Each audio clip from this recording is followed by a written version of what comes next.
you always have more time than you think. Everything feels like it's a rush in the moment. And this still happens to me today at 13 years into business. But you always have more time than you think. And that means that you have time to ask others that you trust around you to actually write this thing out and get your thoughts down out of your head and really evaluate and validate something. Because there is such a higher cost of making the wrong decision for something big, as I've experienced, that you think you're going to cost yourself by not making a decision fast, when actually you need to be slow so you don't cost yourself in the future. And that's the hedgehog mentality. Be like a hedgehog, don't be like a fox.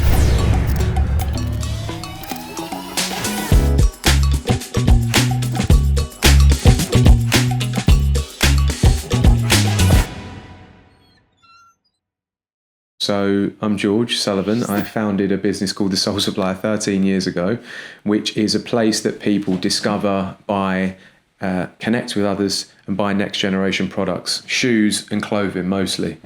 We reach around 4.5 million a month, and we work with all sorts of different brands to help them become more culturally relevant, to grow, to help them sell out their products. We've got a brilliant team of 35 people, and I am helping to set the strategy, work with the team to understand where we're going and guide the ship mostly. Yeah. So if you can, take us back 13 years, or even beforehand actually, and just give us a bit of context and a bit of an idea of what prompted you to first found it. Yeah, man, I grew up listening to hip hop.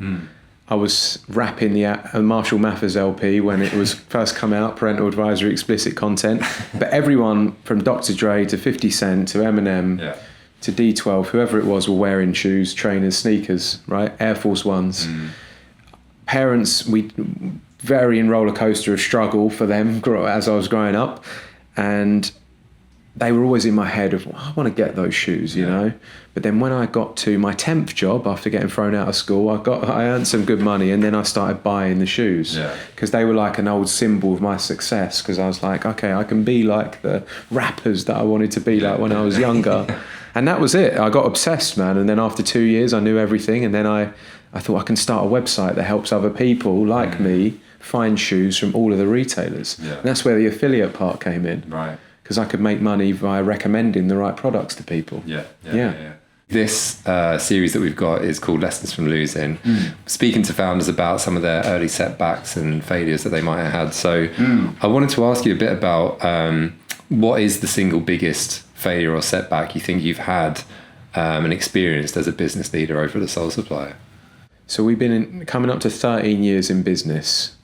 The biggest failure that I think relates to what we're doing right now is, and this is going to seem like a minor one, but it's a big one related to what we do, is we stopped our YouTube channel and our podcast in around 2019, 2020, and we've gone back to it on and off. And the reason we stopped doing it, and it was huge for us, we generated millions of views every month, but we weren't generating sales. And this is 6 years into the business. And I'm like, if something's not generating sales, why are we doing it? And this is exactly what's going on right now in affiliate. We all realize that just because something's not generating sales, it may be having a brilliant effect on other marketing channels. We stopped doing YouTube, and within a year, our Google rankings dropped off a little bit. Our engagement on social was not as prolific. All the other channels were affected. But it took me like 2 or 3 years to truly realize how much we had lost. So even though it wasn't generating sales, it had the halo effect on all the other channels. And this is what brands we work with now are saying. They're like, content partners like the Soul Supplier are great. They might not generate loads of last click like a cashback, but they have an effect on all the other marketing channels. And now in 2026, we're realizing and trying to relearn how to measure partners like us, because we all understand this is what happens with good content. So was that a decision that was kind of born out of the kind of circumstances of the industry rather than you instinctively saying, I just don't think this is very good? It was like, we would do the podcast. We had David Beckham on the Soul Supplier podcast, and it was a great moment, right?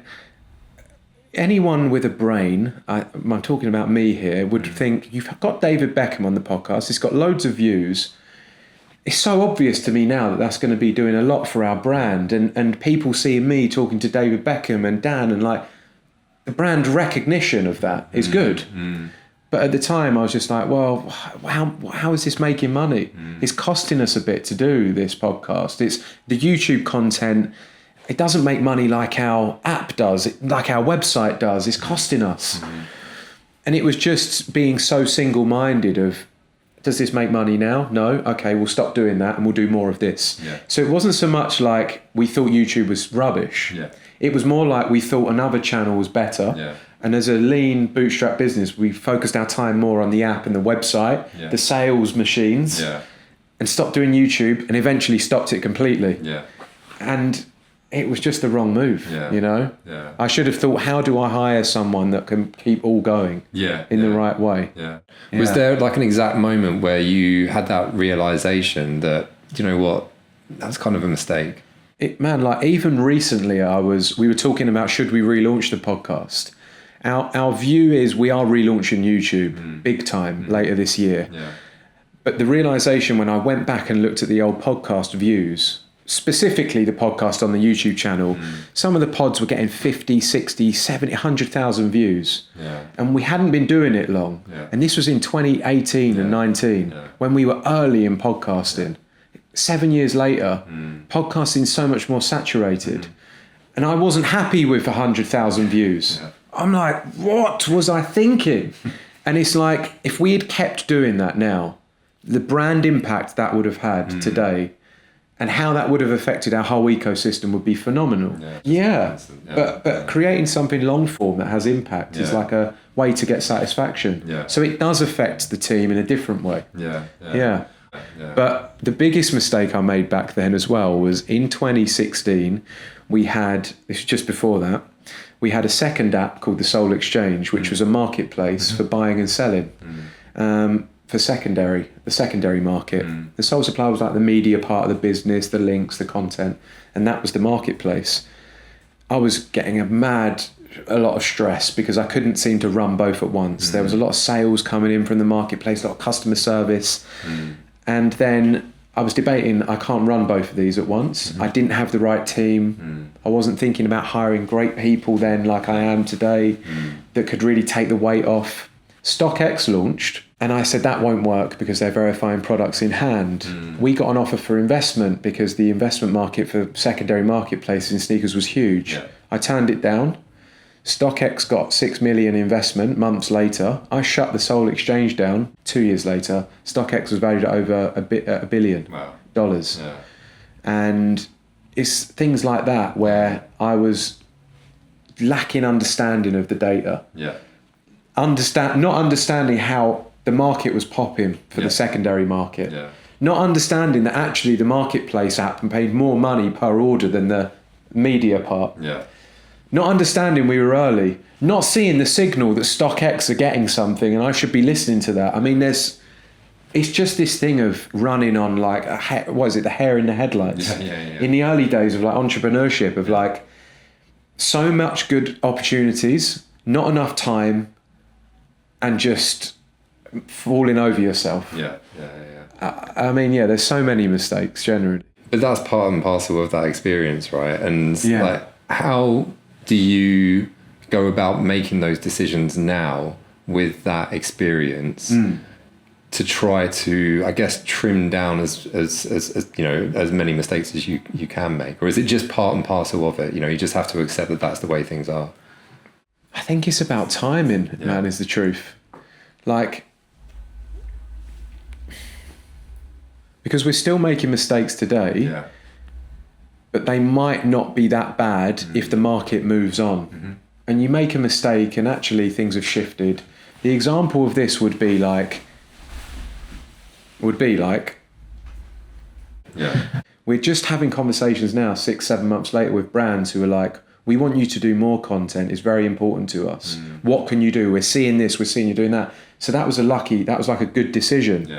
But imagine if we had gone, actually, we don't think content's going to be big for 2026 because AI is going to do this and this. So we don't hire those people. That mistake would have been exacerbated because we would have been getting requests from brands and not been able to do anything.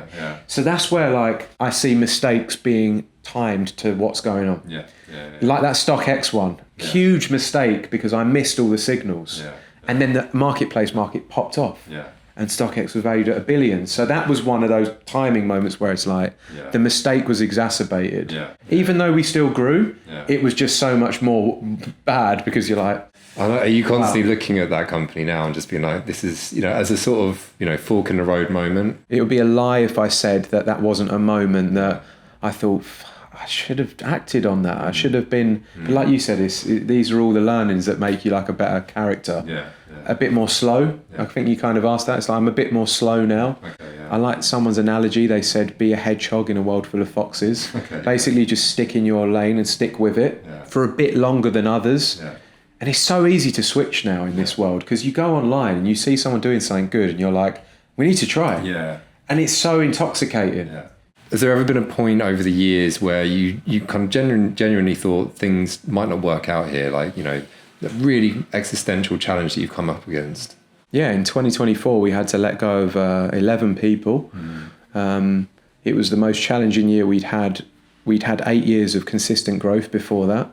And 2024 was a real challenge. The cost of living crisis was rife in the UK. Trainer prices and clothing had generally gone up by around 30%. And people's priorities shifted because of COVID and they wanted to go on more holidays. So everyone's spending habits and amount they could spend changed. And I thought, we're not going to survive this. We are a business that makes a lot of money in affiliate commissions. All of the brands are now squeezing those numbers.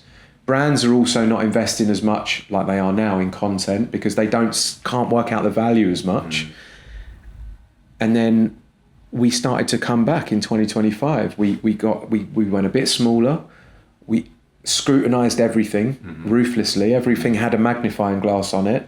We all got really focused, worked a lot of hours, the senior team more so, to really like what's going on here. And we turned it around. In 2025, we bounced back and we grew again from 2024, which was like wild. I didn't think that would happen. And it looks like 2026 could be growth again from 2025. I thought the business was finished. I thought it was because at the same time, AI was really getting more prolific in 24. And I'm like, AI is going to really dominate search. Where are we going to be? Are people going to use a platform like the Supplier? So what that made us do is, into 2025, was double down more on content. And later into 2025, because we started to see AI is creating a craving in people for actual real good research content from real people, as well as they want their AI content. They actually want for fashion, they want to know that a real person has recommended this, is well researched, is certified. So things started to shift and it wasn't as bad as we thought. But I'd never been in that situation before and it was scary. Did you kind of like have to sit with that alone, do you think, a lot? Or have you got a senior leadership team that you can kind of share those anxieties with? Absolutely. A brilliant leadership team that are like a couple of good friends in that team that have become friends because we are so supportive to each other.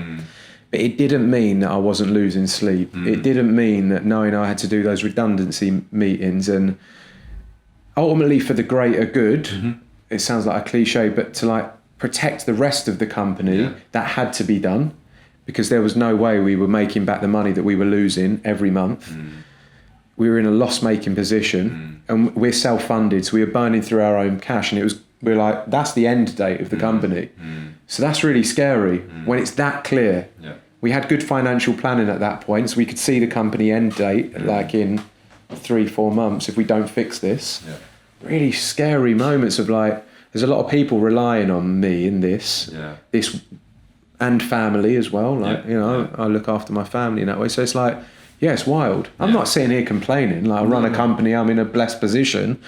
But you're losing sleep. You're thinking, what are they going to think? How are they going to are they going to be able to get a job? The market's tough. It's like all this shit's going on in your head. But I do believe I'm a better character as a result of it. I was going to ask you that, like those experiences, as challenging as they are, do you think that they've helped inform not just the leader that you are today, but the person you are today? Yeah, because today I constantly have that moment in mind, that 2024 moment. I constantly have how that made people feel in the company in mind. I'm working some days and I've got a daughter, but I love spending time with her, my fiance. But I've had to say to them a few times at the start of this year, I'm in a big sprint at the minute. I need to be all in on this, because if I don't, I might be back in a 2024 situation. Kind of infects the culture a little bit, doesn't it? It's made me work harder, and it's made me dial my focus in. I haven't been drinking for 8 months. I don't plan to. I'm just like, I want to do the best thing for the company, my family. Yeah, keeps your head in the game. Because you get complacent with 8 years of success. Yeah, of course. You go, oh, it's going to keep going. Yeah. And then that happens and you're like, shit, I'm not immune here. Yeah. Can you give any sort of example, do you think, around a recent decision you might have made that you might have gotten wrong in the past, but you've kind of made an alternate approach thanks to that experience? Defining exactly what someone's doing when you're hiring them. Giving them a really ambitious plan to start with. Whereas in the past, I would have done that.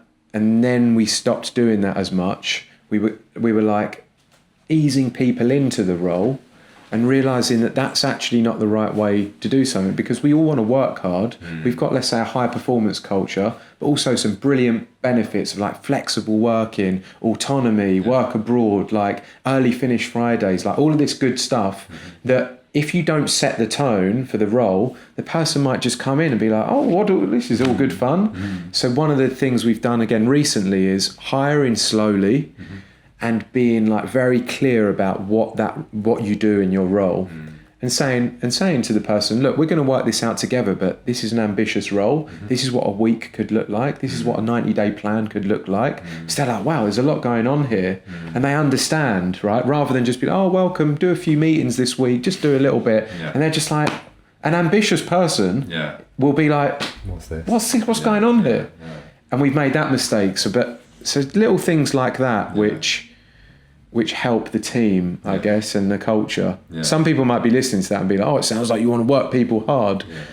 But actually, if you're hiring someone that's ambitious, they want to come into somewhere and like really show who they are and be given the opportunity. It's little things like that, man. But nothing's perfect. Nothing's perfect. There's mistakes every week. I'm probably making them right now. What's going wrong? Speaking of like example mistakes or instances like that, is there ever been like what looked like a loss to begin with that inadvertently turned into a success? Yeah, it's going on right now, which is organic traffic from Google started declining because of AI over the last year or two. ChatGPT started stealing some of the informational queries. We're like, oh, this is a huge problem. What does this mean for a website like ours? But now what it means is that content on websites has actually become even more important.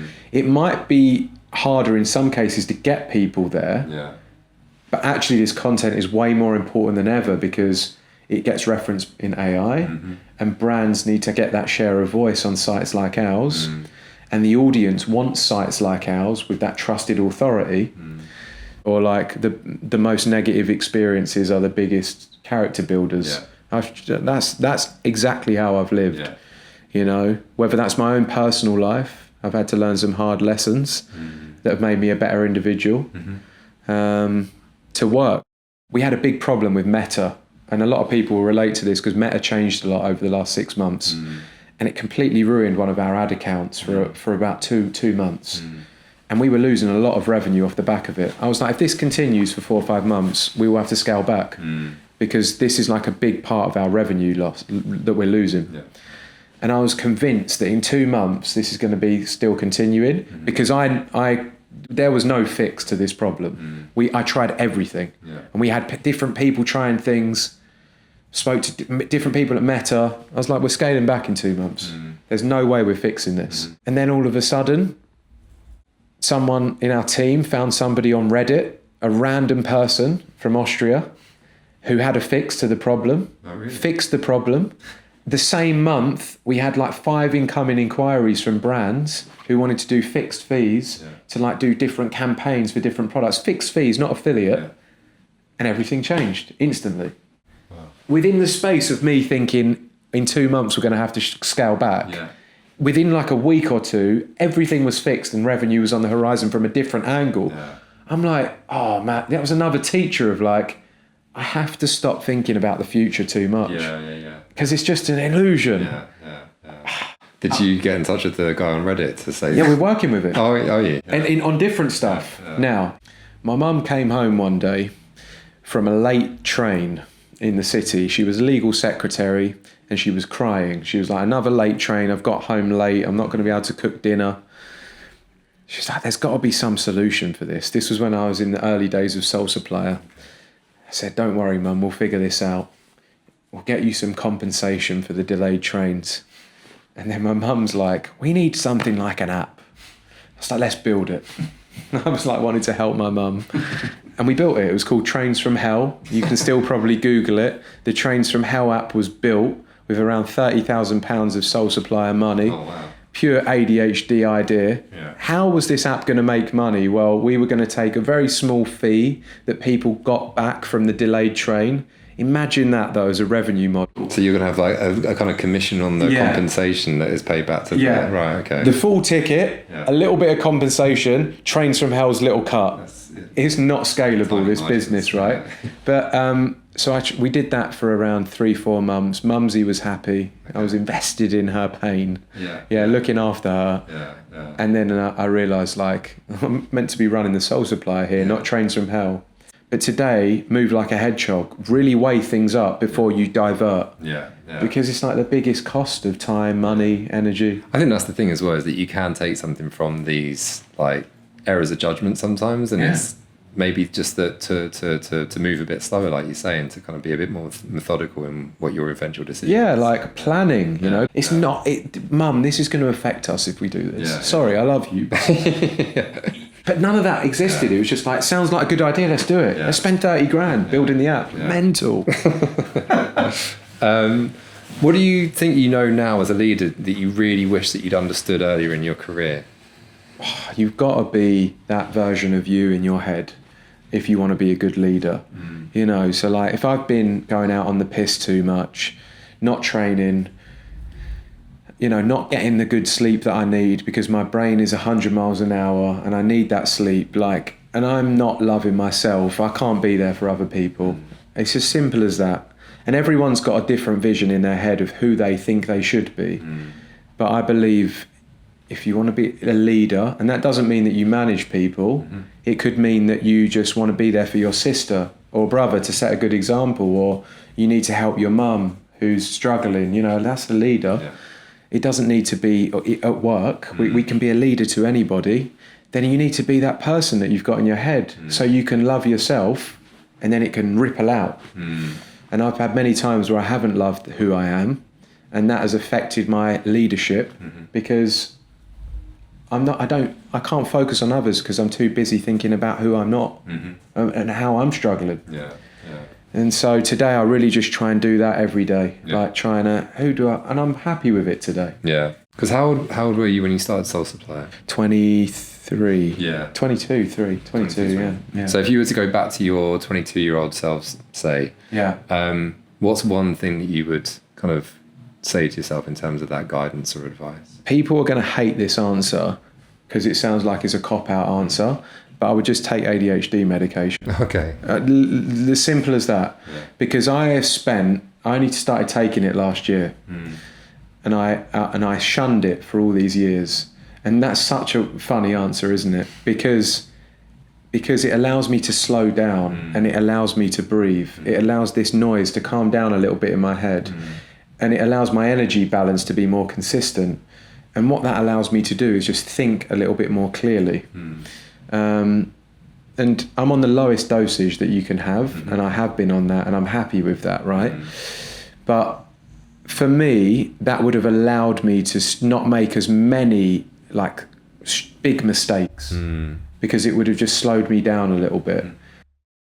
And it's very destructive to people around as well, like ADHD, impulsivity, you know, and just being quite like spontaneous like that. It's very disruptive to people. In the office as well. I'd come in with one idea next week. I'm quite a good salesperson. I'd have another idea the next week, another idea the next week. there's no psychological safety for a team because they're like, what version are we going to get? Where are we going? And Maya and Dan, they would be like, this is just consistent now and it's nice. It doesn't mean I wasn't saying good ideas at points, but it's that for me is a big unlock. I think just kind of leveling out a little bit more. That sounds like a broad answer, but if you've had a burning desire to do it, like anything, and you don't do it, you're going to live in regret. So it doesn't matter what anyone else around you says. Your parents are going to have a version that they want to tell you. Your friends can be your biggest allies and your biggest enemies. They'll bitch about you in the WhatsApp group because you started a business about trainers. They'll be like, fuck this guy, what's he doing? He thinks he's going to start a successful business around trainers. This stuff will happen, but I think that it's always better to try rather than looking back in regret, or don't look back in anger, as Oasis said. And I was lucky because of the market timing. We were very early in the sneakers streetwear market in the UK. And couple that with a bit of hard work and me just constantly trying things. The ADHD helped in that regard because I was relentless. Some worked, some didn't. It helped the business grow. And then we hired good people and we stabilised, and then it's like it starts self-fulfilling. You got to try, haven't you? You got to try without ruining your life, I would say. Don't try if it's going to mean your family and everything's on the line. You can't support your kid or your... Within reason, figure out how you can try in a safe way, in a small way. Start the Instagram page. Try and build the website and vibe code it. Little steps that make you go, I can do this. It's the Nike mantra, just do it. That's why I love it. You mentioned luck just then, actually. And that's always a big factor in a lot of founders' stories, both on a good luck side, but also there's some bad luck there. What role do you think luck's played in your own kind of story? It's the ability... You create your own luck. I really like the book, The Luck Factor. Someone told me to read that, so I gave it a good look. And they actually studied lucky people, and there's things that lucky people do that unlucky people don't. And it's everything from the way you think to how many people you speak to at an event like this, to how you walk into a room and smile, to the amount of experiences you try and do versus an unlucky person. So... In my regard, like, my luck came in. Quick summary. I started the business. It was early. For 9 months, it felt like we weren't making any money. We weren't, and we were struggling. Then we had that really good moment where we made like £2,000 in one day from one big shoe release, and then things took off from there. I was ready to quit just before that moment. And if that hadn't have happened... then I probably would have quit because I was working full time. So that's where the luck comes in. Obviously, I was trying to get my site in Google, but it was very lucky that the biggest shoe of the year, we got number one in Google for. And I hadn't been able to get one before that. That's luck. I was doing the right things, yes, but the fact that it got there a week before it released, meaning we made that... There's so many variables. So that's where like the timing comes in. It's like, it's just... I think it plays a factor in everyone's story. Do you think that I think it's underplayed. Do you think you have to have a certain element in your personality of being open to luck being a factor? I think sometimes maybe some people worry about, if I can't control everything, then I'm not going to try. Whereas for other personalities, there's a speculative element or aspect to it where it's just like, I'm going to try my best and hopefully something's going to come off. And that sort of optimism they've got embedded in. I love that. Yeah, that's the way. It's just like, we've got to stop thinking that we're the reason why we're successful. That's a really mad thing to say because I'm sitting here talking to you on this. But this is like the guru complex. And this has been studied, and I love this theory. It's the survivorship bias, which is for every 2 people that succeed, there's 8 people that have failed. But you don't hear about the 8 people that have failed. But the 2 that succeed will tell you that that's the way. And everyone's like, they'll watch the Stephen Bartlett podcast and be like, he's got the way. But what you didn't see is that 8 different people that tried his way and they didn't succeed because the timing was wrong and all of the variables that are outside of their control. They just see Bill Gates succeed in building Microsoft and think, wow, You know, he's the guy. He must know everything. Yeah. But I think what I'm saying here is like, we're all human. We all make mistakes. And it's like you just said.